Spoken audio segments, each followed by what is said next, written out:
9 pada ayat 18. Surah At-Taubah pada ayat 18 Allah Subhanahu wa taala mengingatkan kepada kita dengan firman-Nya bahwa innama ya'muru masajidallahi man amana billahi wal yawmil akhir wa aqamas salata wa ataz zakata wa lam yakhsha illallah fa'asa ulaika ayyakunu minal muhtadin.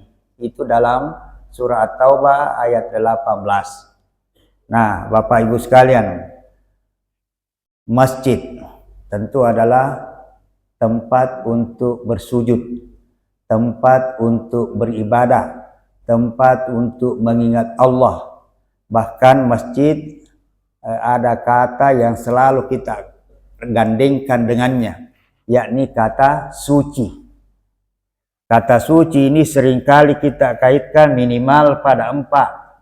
Yang pertama adalah tempat suci, masjid. Bulan suci, Ramadan. Kitab suci, Al-Quran. Tanah suci, Mekah. Jadi tempat suci, masjid. Kitab suci Al-Quran, bulan suci Ramadan, tanah suci Mekah. Kenapa terkait terus kata suci di situ? Orang ke masjid tujuannya tentu adalah untuk mensucikan jiwanya. Orang ke masjid tujuannya adalah taqarrub ilallah, untuk dekatkan diri dengan Allah Subhanahu wa taala.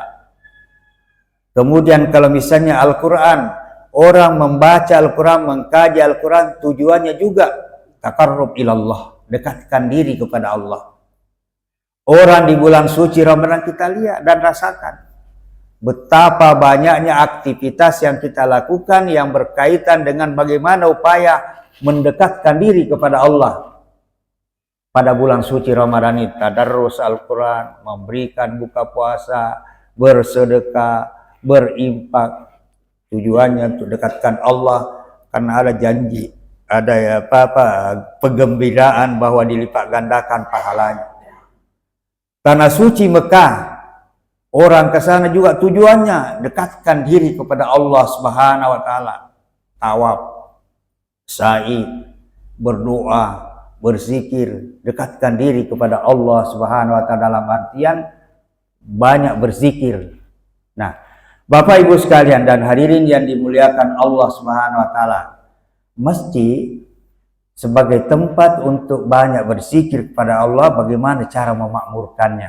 Tentu saja yang pertama adalah bahwa sebagai tempat pertemuan dan tempat beraktivitas umat Islam, sekiranya belum ada tempat, tentu yang pertama dicari di mana dibangun, di mana tempatnya untuk kita bangun masjid sebagai pusat kegiatan umat Islam. Tentu saja dulu di sini, sebelum ada seperti semegah ini, kita punya masjid di sini. Bapak-bapak, para warga yang baru hijrah dari sini, kita tahu dulu terasa sekali. Ketika bapak-bapak baru datang ke sini, dikatakan di Antang, itu belum ada bangunan mewah di Panukukamas yang kita kenal waktu itu. Bangunan mewah di Panukukamas itu di belakang dibangun, di sini dulu dibangun. Bapak-bapak kita semua ini hijrah ke sini. Tentu sebagai orang Islam mencari di mana kita bisa bangun masjid. Saya tidak tahu apakah ini disiapkan oleh developer dulu atau ada persatuan warga untuk membangun, mencari tempat ini. Mungkin ada rumah yang dibebaskan, bisa jadi ada seperti itu. Untuk persatuan dan tempat untuk melaksanakan kegiatan. Nah, cari tempatnya untuk bangun masjid. Setelah ada tempatnya, tentu ada pengelolanya dan seterusnya. Bangun fisiknya. Jadi setelah ada tempat, kita bangun, disitulah mulai ada dalam arti memakmurkan. Ayat yang kita baca tadi dari surah At-Taubah, innama ya'muru. masajid Allah. Sungguhnya yang dapat memakmurkan masjid Allah. Kalimat yang digunakan di situ adalah ya'muru, bukan ta'muru. Apa bedanya antara kalimat ya'muru dengan ta'muru? Kalau ta'muru boleh jadi yang diperbanyak adalah jumlahnya. Jumlah banyak masjid, bersaut-sahutan suara masjid. Dari bukan boleh jadi dari satu RW ada lagi, RW ada lagi. Bersahut-sahutan suaranya. Kalau ta'muru saja. Tetapi ya'muru, memakmurkan. Tentu ada kaitannya dengan bagaimana jamaah di sekitar itu, di masjid itu. Jadi innama ya'muru masajid Allah, begitu ada sarananya dibangun, dari waktu ke waktu berubah menjadi suatu bangunan yang megah, yang bagus, yang mewah. Sisa bagaimana memakmurkan lebih lanjut. Karena memakmurkan tidak hanya dengan membangun fisiknya, tidak hanya dengan membongkar, bangun, pasang lagi ini fisiknya, tidak. Tetapi yang diharapkan berikutnya, kalau sudah bagus, sudah ada sarananya, sambil jalan dari waktu ke waktu dibangun fisiknya, diperindah dan sebagainya, tentu adalah yang kedua, memanfaatkan, menggunakan, sehingga impak sedekah yang diberikan oleh kaum muslimin untuk membangun itu dapat pahalanya, dapat nilai pahalanya, jasanya, balasannya nanti insya Allah, karena pengorbanannya dimanfaatkan untuk meninggikan kalimat Allah, untuk menegakkan agama Allah, dinul Islam. Tentu ini juga kalau kita lihat bahwa sudah terbangun fisiknya, dibangun lagi jamaahnya, ini yang tahap yang kedua. Bagaimana memakmurkan itu, merayakan atau menyuburkan kegiatan di masjid itu. Setelah ada misalnya kita sudah lihat jamaahnya bagus, alhamdulillah, seperti sekarang ini. Kita sekarang ini kembangkan dengan ada kajian, ada pengajian di masjid itu. Sebab kita ini sebab masjid itu tidak hanya dengan untuk sujud saja di situ, salat 5 waktu selesai. Sesungguhnya tidak demikian. Masjid hendaknya dia menjadi memberikan manfaat pada alam, pada sekitarnya. Sehingga ada kalimat yang biasa kita dengarkan dan saya sering juga kembangkan kalimat itu, mengatakan begini. Masjid itu bukan beton, bukan besi. Jadi bukan beton saja, bukan besi saja, tetapi masjid itu adalah fungsi dan kontribusi. Fungsi dan kontribusi. Bagaimana memfungsikan ini masjid sebagai tempat pertemuan Islam, umat Islam, tempat untuk memusyawarahkan ajaran-ajaran Islam, tempat untuk mengkaji dan memperdalam pengetahuan tentang Islam, tempat untuk membicarakan hal-hal yang berkaitan dengan kehidupan sosial ekonomi kita. Jadi kalau misalnya dikatakan masjid itu bisakah kegiatan-kegiatan ekonomi dibicarakan di masjid? Bisa, politik pun bisa, tetapi yang diwaspadai adalah jangan berpolitik praktis di dalam masjid, karena nanti terjadi perselisihan di antara kita.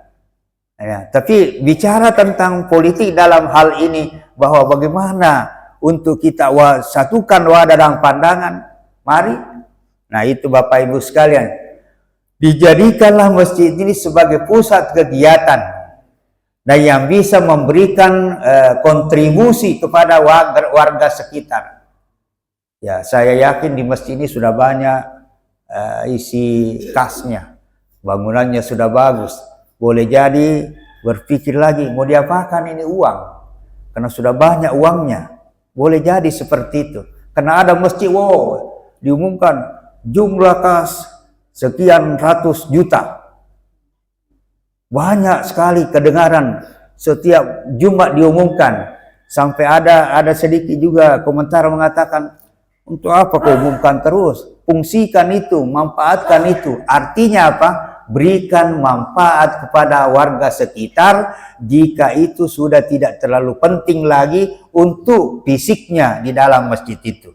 Itu bagian daripada memakmurkan supaya ada manfaat bagi masyarakat. yang menyumbang juga, mohon maaf, yang menyumbang juga memberikan infak, itu kan nanti akan mendapatkan keutamaan yang pahala yang berlipat ganda kalau memang sudah sampai tepat sasaran. Nah, memang kita masih belum bisa terlalu jauh ke sana karena kadangkala persepsi kita yang masih kadangkala berbeda.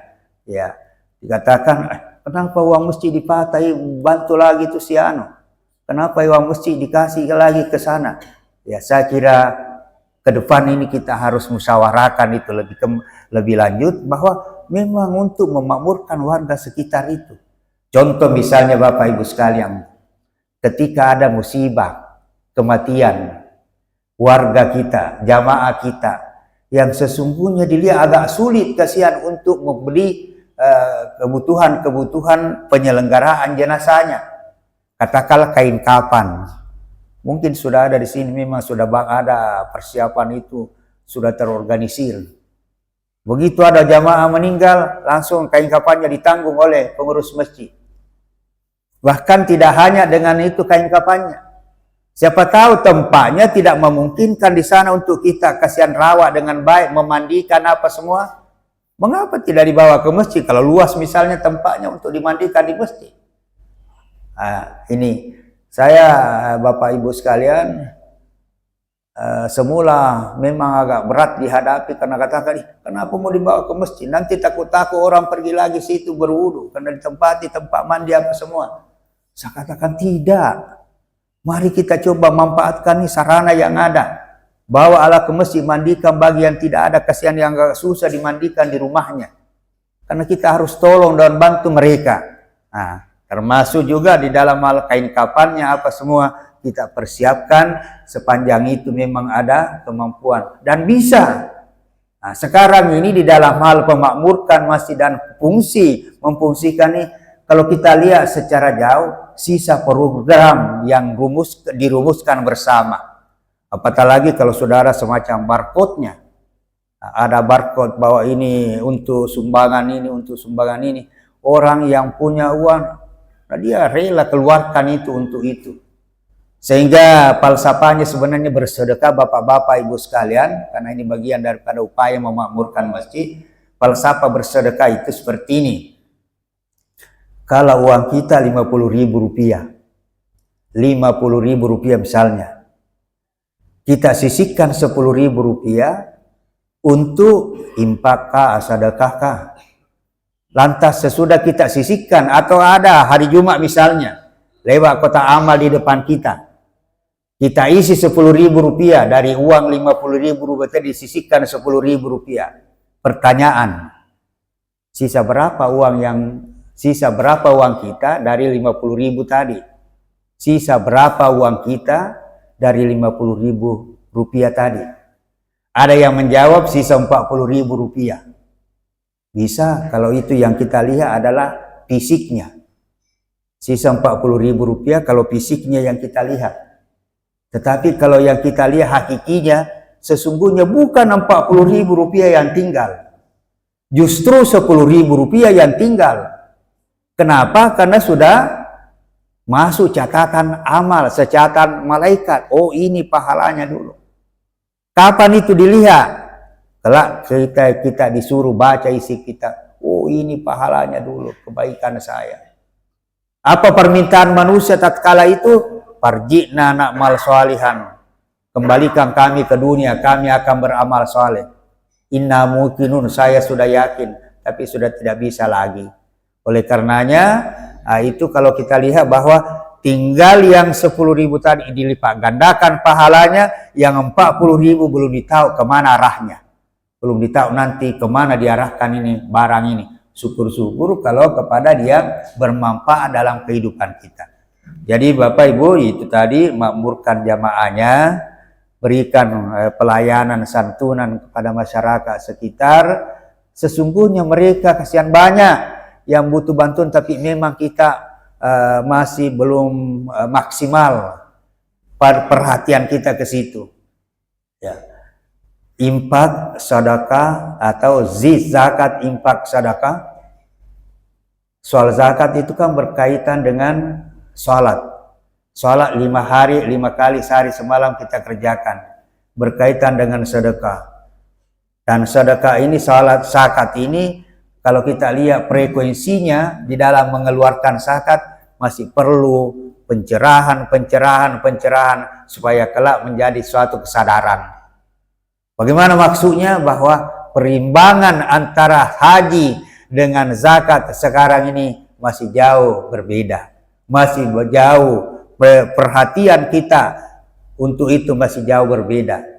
Contoh, orang mau naik haji sekarang mendaftar beberapa tahun yang lalu, sampai sekarang belum berangkat. Tunggu, artinya daftar tunggu sekian tahun ke depan. Tapi kalau misalnya yang berkaitan dengan haji, berkaitan dengan infak sedekah, kita belum temukan atau belum, masih susah ditemukan yang orang antri untuk bayar zakat. Tapi antri untuk mendaftar atau sudah mendaftar untuk naik haji luar biasa. Nah, ini berarti suatu hal yang harus menjadi pencerahan buat kita, bagian daripada upaya nanti itu memberikan manfaat bagi masyarakat sekitar kita dari adanya kita kegiatan aktivitas di masjid. Yang ketiga, jadi tadi sarananya, kemudian yang kedua jamaahnya, ketiga adalah pendidikan. Pendidikannya tentu kalau misalnya memungkinkan ada ya TPA, jelas ada di sini TPA. Taman Pendidikan Al-Quran. Itu juga harus menjadi perhatian. Menjadi perhatian kita semua, bimbing dan arahkan kepada mereka. Waktu yang biasa kita pakai, saya tidak tahu di sini. Waktu yang biasa kita pakai adalah maghrib sampai isya. Kenapa? Ada pertimbangan begini. Kalau dari maghrib sampai isya, maka ada 2 waktu sholat yang sudah dibiasakan anak-anak kita. Waktu maghrib sudah bisa berjamaah. Waktu isya sudah bisa berjamaah. Seantara maghrib dengan isya dia mengaji. Di antara keduanya ini, di waktu maghrib tadi sholat, waktu isya lagi sholat, ada tata krama dan tata tertib atau tata krama, bagaimana adab-adab dalam masjid dituntunkan kepada anak-anak kita. Kenapa ini penting? Suatu kekhawatiran yang harus kita jaga untuk masa yang akan datang. Al-Quran mengingatkan kita dalam surah An-Nisa ayat 9. Waliyahsyal ladzina law taraku min khalfihim dzurriyyatan dhiafa khafu alaihim falyattaqullaha walyaqulu qawlan sadida. Hendaklah orang-orang pada takut, jangan sampai di belakang mereka nanti meninggalkan generasi yang lemah. Lemah dalam bidang apa? Lemah dalam hal akidah, tauhid. Itu harus diwaspadai. Di mana bisa dibina, dididik? Di masjid. Sekalipun pendidikan itu ada namanya pusat pendidikan. Yang pertama adalah rumah tangga, kedua sekolah, ketiga masyarakat. Sekarang ini di rumah tangga sudah luar biasa tantangannya untuk memberikan bimbingan dan pengajaran kepada anak-anak kita. Kita 5 orang dalam rumah, anak 2, anak 3, kita suami istri, kadang-kala sibuk semua. Tidak lagi itu masing-masing main HP. Tidak ada tegur sapa. Budaya masa lalu dalam hal pembinaan karakter anak ini bergeser. Saya ingat betul almarhum Kiai Haji Sanusi Baco, Kiai kita. Beliau mengatakan bahwa dewasa ini pada saat itu, dia katakan dewasa ini terjadi pergeseran penilaian, pemberian penilaian. Dia katakan, kalimatnya mengatakan, kalau dulu orang menggunakan baiknya, sekarang ini menggunakan kata hebatnya. Dan terasa apa yang dikatakan oleh beliau almarhum. Baiknya anak-anak di sana. Coba misalnya bapak-bapak yang mungkin profesinya dosen, profesinya guru, dikatakan baiknya mahasiswa di sana. Baiknya anak-anak di sana, anak sekolah di sana. Kenapa? Begitu dia mau keluar dari kelas, karena ada kebutuhannya buang hajat, dia ketuk meja. Pak, tangannya pun itu belum tidak langsung lurus, sedikit demi sedikit. Pak, boleh saya izin keluar sebentar? Saya mau buang hajat. Oh silahkan anak. Begitu diizinkan baru keluar. Dan setelah selesai buang hajat dia kembali. Ketuk lagi pintu mau masuk. Pak, sudah saya selesai buang hajat. Boleh saya masuk kembali? Silahkan. Dipersilakan masuk. Sekarang bapak-bapak ibu sekalian, mohon maaf. Saya punya latar belakang guru. Kita menulis di papan tulis, apalagi kalau kita ini membelakangi murid, tatkala menulis, mencatat di papan tulis, hilang satu-satu itu murid. Hilang ini. Ya. Belum lagi kalau dia lewat, ada budaya yang ditanamkan oleh pendahulu kita, orang tua kita, baik Bugis Makassar, tabe, permisi. Bahkan orang Bugis katakan, nareko lalo ko riolono tau tudangi, jagaiwi wiril lipakmu, mupagalayami lipak tau tudangi, mupakasiri katu. Kalau kau lewat di mukanya orang yang sementara duduk, hati-hati jangan sampai kau sambar atau kait itu orang yang duduk dengan pinggiran dengan sarungmu, kau bikin malu aku. Itu dulu. Makanya dikatakan baiknya. Sekarang ini hebatnya. Bagaimana hebatnya itu? Gurunya ada air minum di depan, dia lewat, bagi-bagi dong Pak. Minta ambil satu ya. Bukan minta tapi ambil satu. Syukur-syukur satu diambil. Kalau langsung dua. Ini. Maka dikatakan hebatnya. Bentuk kehebatannya. Dulu dinding rumah kita mungkin gak maca. Atapnya rumbia. Tapi begitu menjelang maghrib. Anakku sini dulu bersihkan badanmu. Kita mau ke masjid. Mau sholat berjamaah. Selesai sholat berjamaah karena belum ada TPA, pulang dari rumah, dari masjid, pulang ke rumah, pelita yang kita pakai lampu, syukur-syukur kalau pun pakai lampu minyak. Masih kadang dulu itu kemiri yang ditumbuk, pakai kapas, baru di dalamnya ada bambu atau lidi. Kalau nanti sudah ini arangnya sudah banyak, dipotong lagi, baru dicapukan muka, huta hitam kita punya muka. Apa yang dipelajari? Mengaji. Apa yang dibaca? A, I, U, babi, bu, tati, itu. Kedengaran dari rumah ke rumah. Kenapa? Kan ada harga diri yang mau dipertahankan. Pada saat itu ada harga siri. Siri napace, apa maksudnya? Dulu malu seorang orang tua jika anaknya sudah mau disandingkan di pesta, dipengantinkan, tapi belum tamat baca Al-Quran. Belum tamat membaca, belum tahu baca Al-Quran. Maka diadakan ada namanya tadarrus 1 minggu.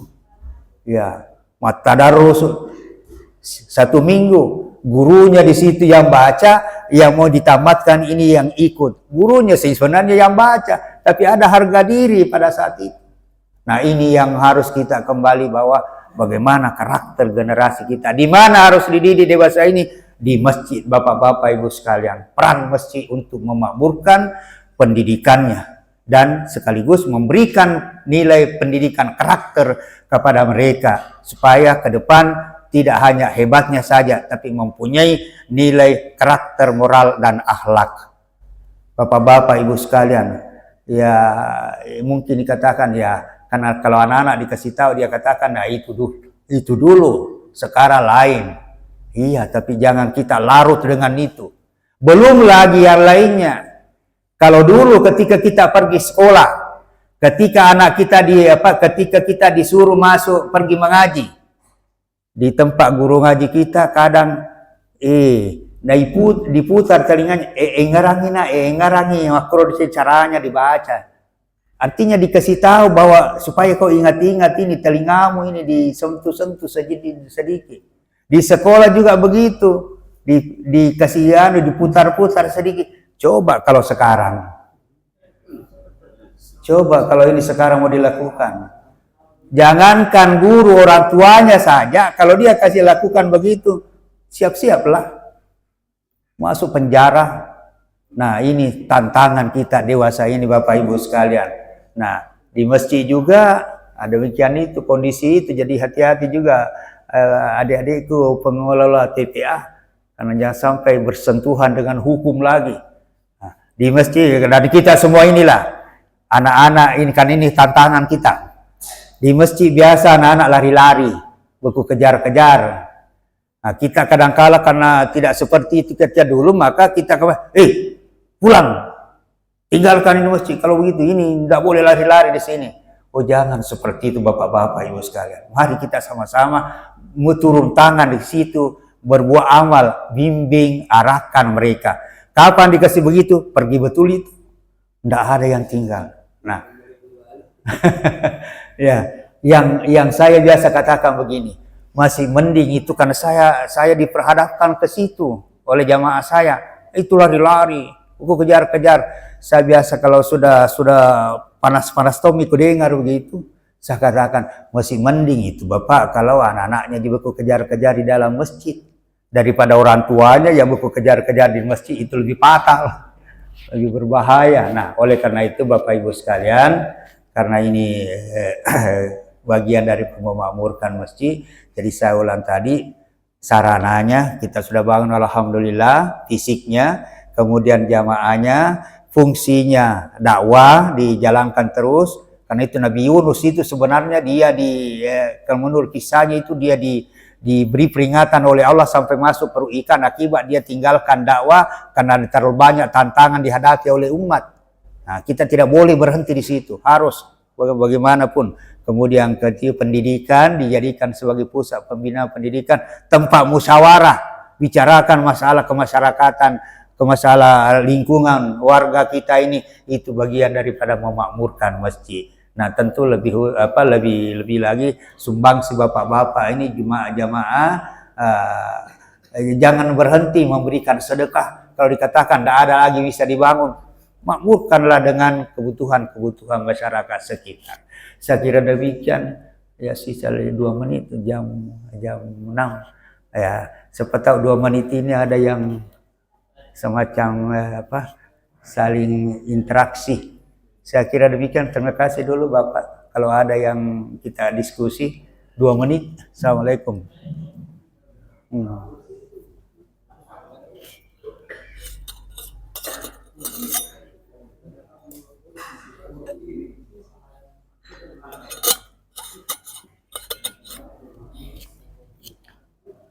Ya, Bapak Ibu sekalian, kalau tidak ada, ya